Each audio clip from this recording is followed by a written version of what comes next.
بسم الله الرحمن الرحيم.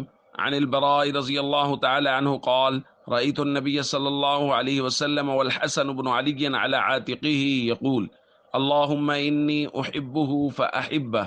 رواہ البخاری۔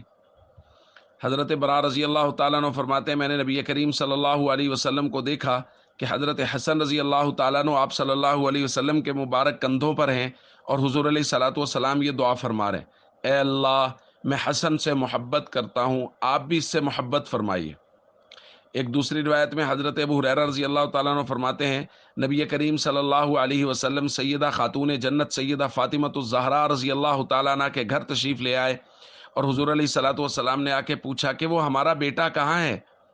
حضرت حسن رضی اللہ تعالیٰ عنہ دوڑتے ہوئے تشریف لائے اور حضور علیہ الصلوۃ والسلام سے گویا لپٹ گئے، اور حضور علیہ الصلوۃ والسلام حضرت حسن سے محبت بھی فرما رہے ہیں اور ساتھ ساتھ یہ دعا فرما رہے ہیں: اللہم احببہ واحب من یحبہ، اے اللہ حسن کو اپنا محبوب بنا لیجئے اور ہر اس شخص کو اپنا محبوب بنا لیجئے جو حسن سے محبت کرے۔ دوستو، اللہ کا محبوب بننے کا آسان نسخہ یہ ہے کہ حضرت حسن رضی اللہ تعالیٰ عنہ سے ہم محبت شروع کر دیں۔ حضرت حسن رضی اللہ تعالیٰ عنہ سے جو شخص کامل محبت کرے گا، اس کے لیے اللہ کے نبی صلی اللہ علیہ وسلم کی دعا ہے کہ اللہ پاک اسے اپنا محبوب بنا لیجئے۔ لیکن یہاں مسئلہ وہی ہے کہ کیا زبان سے کہہ دینا کہ مجھے حضرت حسن سے محبت ہے یہ کافی ہے اور اس سے دعا حاصل ہو جائے گی؟